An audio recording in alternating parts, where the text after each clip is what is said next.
Happy Thanksgiving Day, everyone. It's November 27, 2025. 50 years ago today, on November 27th, 1975, thousands of high school football players around this country played their last football game, just like myself.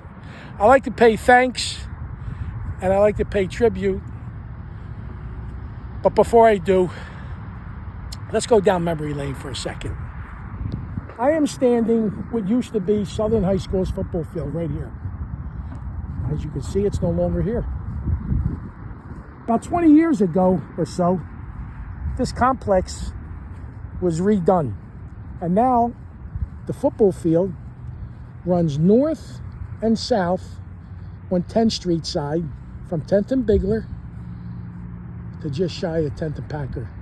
It's a synthetic AstroTurf field with a nice track around it, which Southern High School, they had their track, a dirt track around the field.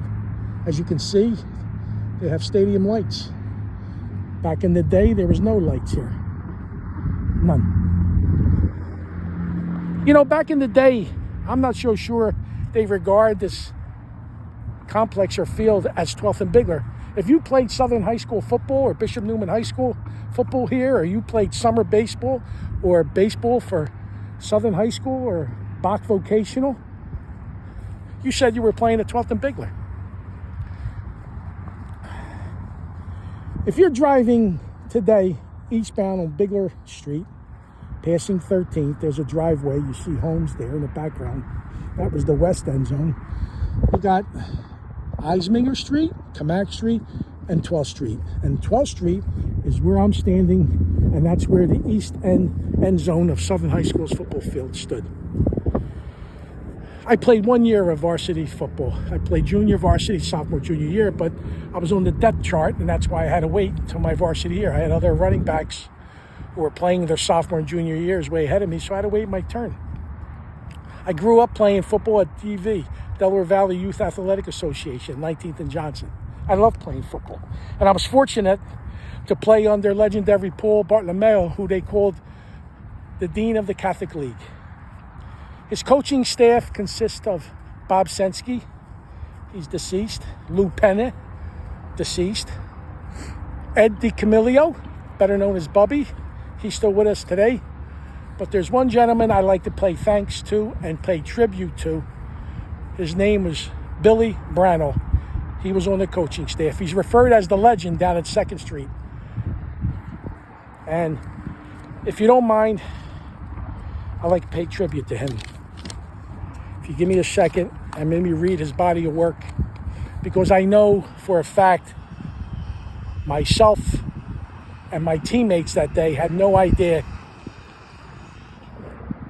how brilliant of a man this was, a football mind.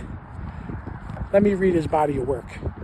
First, let me tell you, he's a product of Southeast Catholic High School, which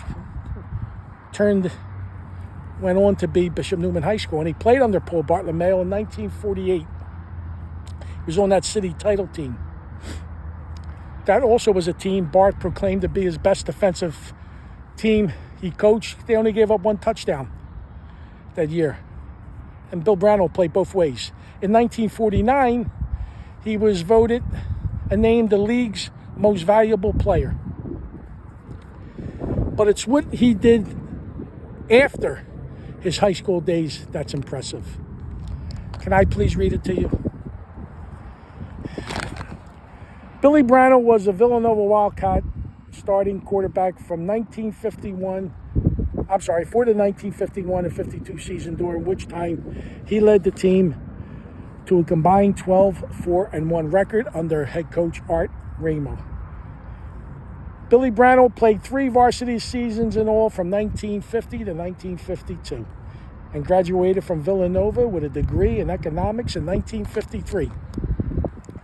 At the time of his graduation, Billy Brannau was the Wildcats' all-time leader in passing yards and total offense, as well as the school record holder for career pass completions and pass attempts. Billy Brannau was inducted into the Villanova Hall of Fame in 1991. nearly 40 years later when he was inducted to Villanova's Hall of Fame. He still ranked 9th in the school's history in passing and 14th in total offense. As a junior in 1951, Coach Brannau threw for 870 yards and 6 TD passes while helping Villanova to a 5-3 record.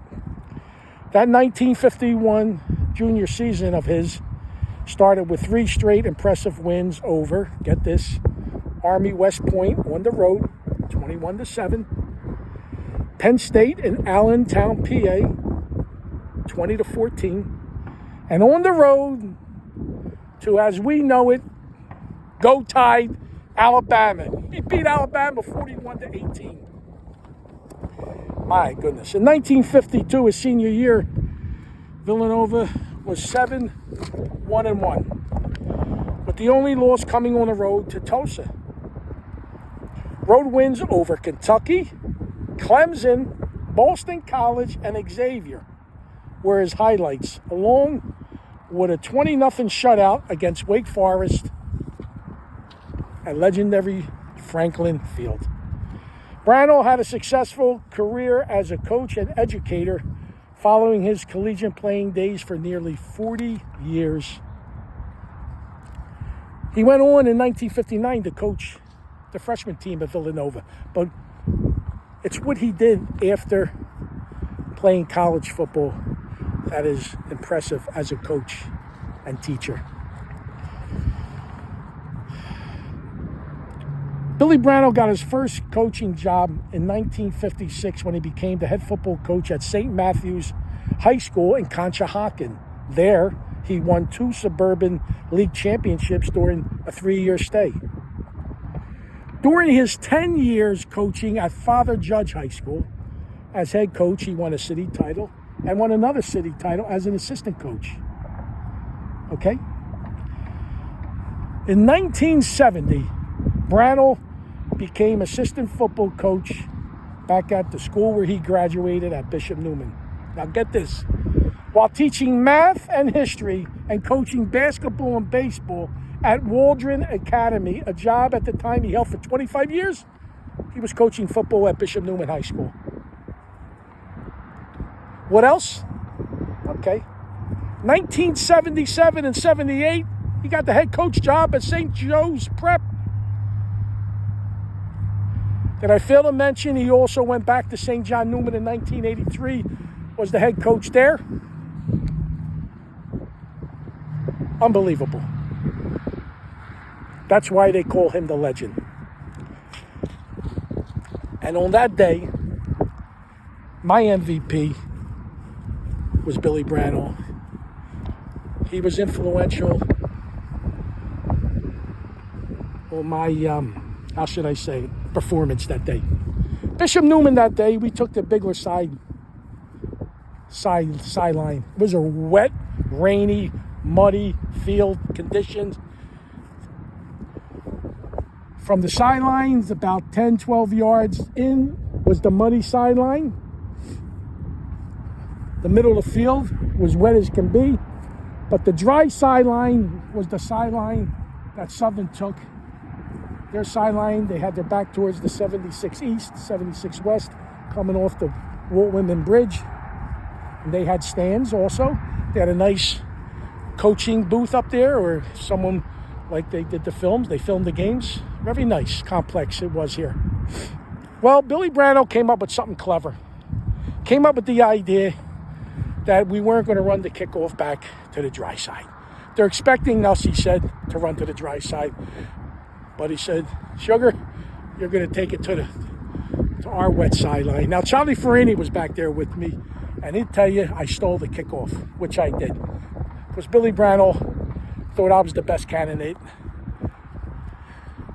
to execute this. And this couldn't happen without a great kickoff by Jackie Manfredi, okay, South Philly product, who was their punter and kicker for Southern. High and long kickoff. And Billy Brannau tells me that he wants me to sell that I'm going to go to the dry side. And he also has this thought of mine, that if the Southern High School kickoff team overruns the coverage. And he said to me, when you sell going to the southern dry side, do not put it in fifth gear because you're going to have to cut back and you have to avoid the mud. And you got to watch out you don't slip and fall. Well, what happened was he was correct. If you watch the Southern High School defenders coming down, they're coming down like a wild pack of dogs. They overrun the coverage. And you see that as I break off now, he's set up. We have big guys on our kickoff team. I want to thank them. I never thanked them because when I look at that film, man, they lay out for me. And guys are dropping like flies. It was Joe George, Eddie Braceland, Philip Penza. These kids were 6'1", 6'2", 6'3". Eddie Braceland went on to play football at Delaware University. Tommy Nareski was on the kicking team. Anthony Ippolito. Sorry if I'm missing anybody. But Billy Brannau says, when you cut back and then put it into fifth gear, there's going to be a little wall there for you, and you can see guys dropping down. You see, I get a couple blocks, and now I'm off to the races. And what happened is, if you watch the footage, the kickoff, it'll replay for you. Okay, you may have to watch it 4 or 5 times to pick all this up, because you can't drag it with your thumb because it goes fuzzy. Just let it replay. You'll see a Southern High School football player coming down the southern sideline, but in number 30 he's wearing. His name is Gregory Bell. Gregory Bell had the presence of mind to stop dead as he sees me break through the hole that I'm off the races, and he retreats. And he realizes if he gets caught in the traffic, he's not going to catch me. Well, as I break through, and now you see on the footage, the crowd's going crazy. My teammates on the sideline are jumping up and down like nuts. I got my eye on the old-time flag. Remember the old-time flags they had? They were red with the G on it for goal. And was like 2 feet off the ground with the spring like this. Look at this. I'm coming down the sideline here, about 10 yards in. And I got Gregory Bell, number 30, who catches me at the 3-yard line. God darn it. Gregory Bell, I got to tip my cap to you. That was brilliant. And for that, I got my balls broken for many years, not running it in for a touchdown. Anyway, I'm off the field for that possession. First down, we don't get in. Second down, we don't get in. Third down, we don't get in. I'm like, come on, let's get this in. Come on. I need my kickoff turn to contribute to the score. Well, we get in fourth down. Mikey DeLuca kicks the extra point. Mikey was a great kicker. He kicked field goals. He was our first team all-Catholic quarterback, all-city quarterback. Shared the duties with Joe Turchi as quarterback. We're winning 10-0. Billy Brannau gets me on the sideline and he says, Sugar, we have not attempted a halfback option pass. You want to give it a shot? I'm like, yeah. He goes, all right, well, we're going to pick a spot out for you. You're the only of the 3 running backs that was a baseball player. You think you can handle it? 20, 30 yards? I think so, I say. All right. So he goes, all right, just be ready. We're picking out a spot. This is old Brannau now. Here, we get the call. I get the pitch. I'm right-handed. I'm going to my right. We're going to the west end zone. We're on a drive. I see Jerry Smith. Jerry Smith, another second streeter you second streeters are proud of. He's 6'3", 6'4". I see him open corner of the end zone. I hit him. Touchdown. 20-yard TD pass. I rushed for 8 times for 50 yards that day. And now it's halftime, 17-0. And we go to our locker room there. Southern took that one over there. Joe Turchi, quarterback, we're eating our oranges at halftime. He mentions the MVP to me. Sugar, you might get named MVP the day you're having.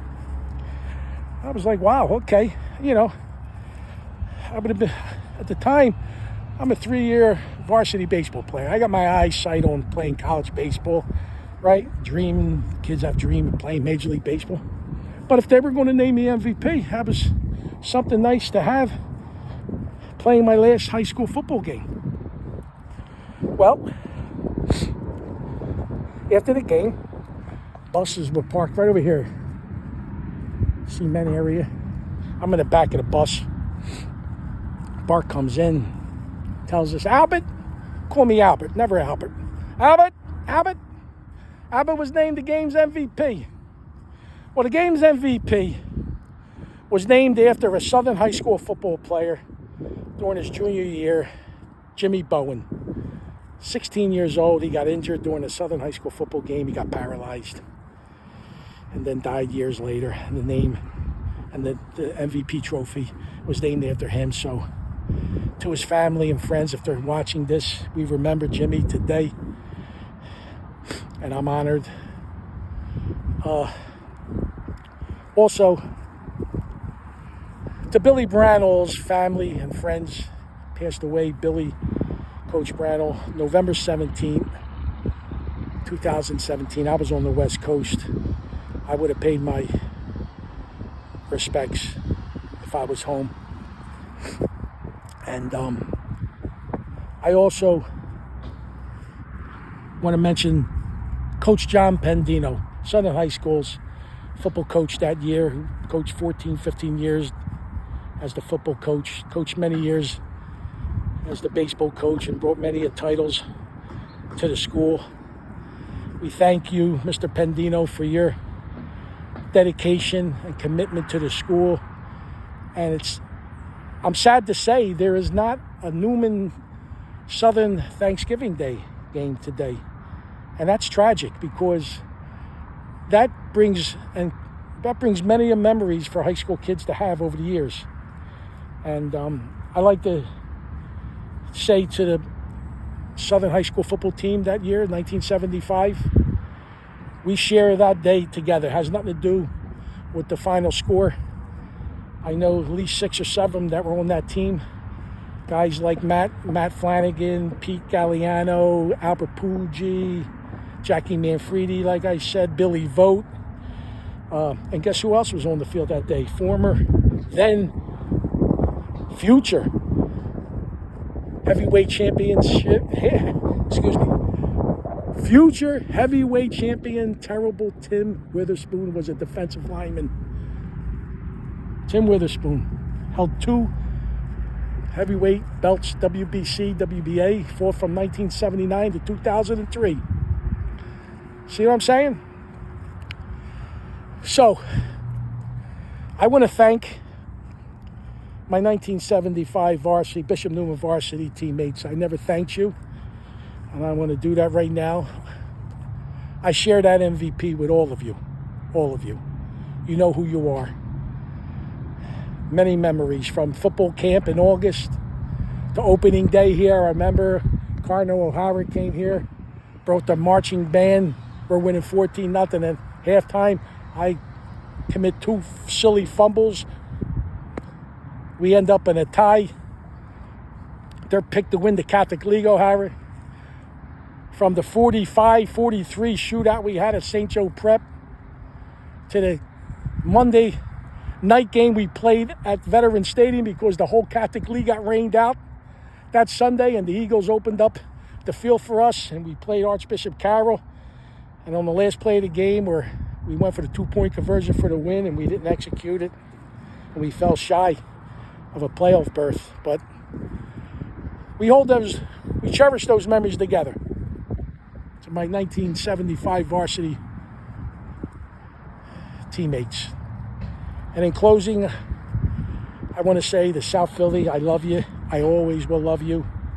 Peace and prosperity. And if it should ever rain down on you, continue to be strong as a community. God bless. Happy Thanksgiving. Peace.